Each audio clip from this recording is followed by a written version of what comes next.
Hey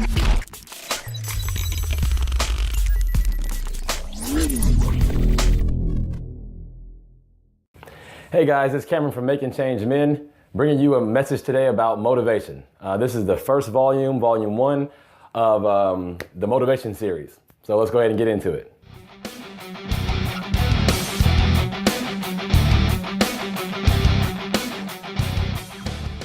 All right guys, so volume 1 is going to be talking about your eye gate.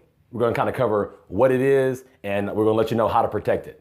All right, so your eye gate, of course, is your eyes, the things you see. All right, so that's one way that you can be motivated or unmotivated based upon the things that go into your eyes, the things that you see and look at throughout the day, throughout the week. All right, and ways to protect that is by being conscious of what you see, what you look at on a day-to-day basis. All right, so here's how it's gonna go down today. So I'll give you the kind of big boom of what it actually is, and then I'll tell you an example of how I've dealt with it. And then I'll give you an example that might relate a little more to you. All right, sound good? Here we go.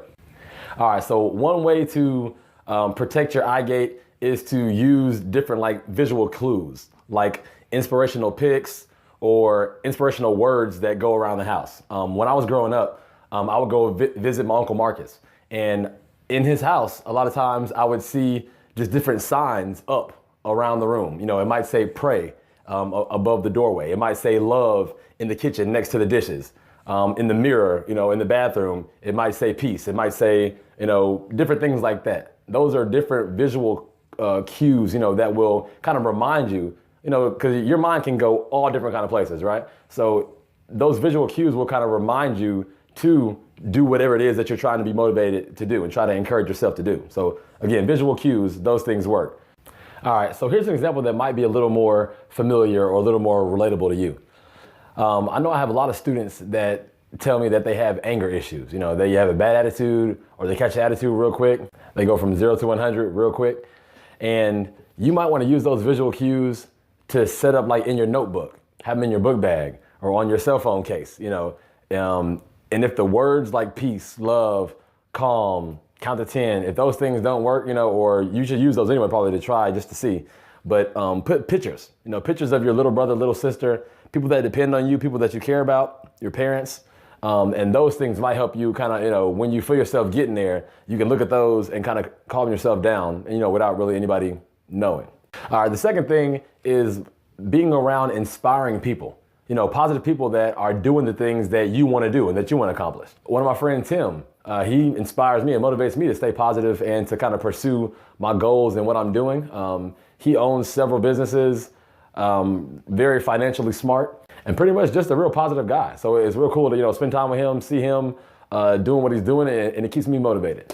Another one of my friends, Russ, he has a great relationship with his daughter. Him and his daughter are like this, and his daughter's like 18, 19 years old, off away in college. Shout out to Shannon. And I remember, you know, as my daughter was younger and as she's growing up, she's 8 now, going on 9. He's talked to me about several different things that he's done with his daughter, you know, to cultivate, you know, and make sure that their relationship is tight so that way they talk a whole lot, spend a lot of time together to where now she's 19 years old, you know, and they still have a great bond and relationship. So those have helped me out. All right, so here's an example that you might kind of relate to a little more.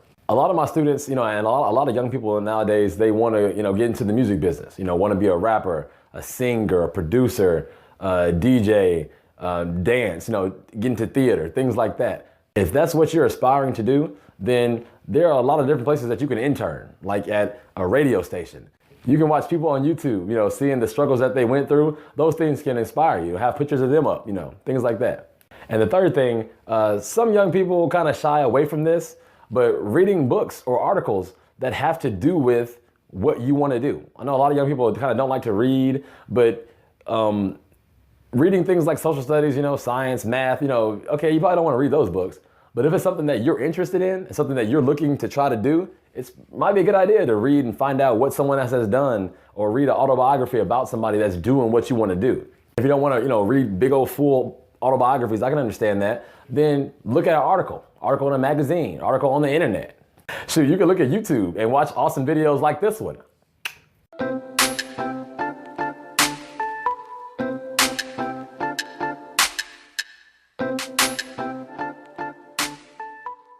So from the example from earlier about the guy that, or girl that wanted to be a singer, dancer, rapper in the music business, you could go on YouTube, check out some testimonials, check out, just some videos about the struggles that that artist may have went to, or went through. Find an artist that you really like, put up pictures of them. And every time that you get stressed out or you get kind of weighed down or bogged down or unmotivated, look at that picture and then let that motivate you and think about the things that they went through, relate them to what you're going through, and get through that thing.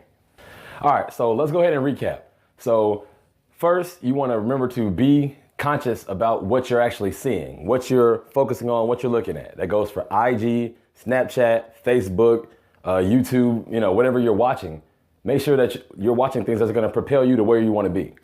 And then finally, make sure that you're putting in more positive things inside your body, period. So the more positive things that you put in, the more positive things that'll come out. It's kind of like a balloon. If you blow up a balloon and get it to be big, and then if you put some pressure on that balloon, what's going to come out? Exactly what you blew into it. All right, everybody. So that's volume 1. Until next time, be the best you that you can be.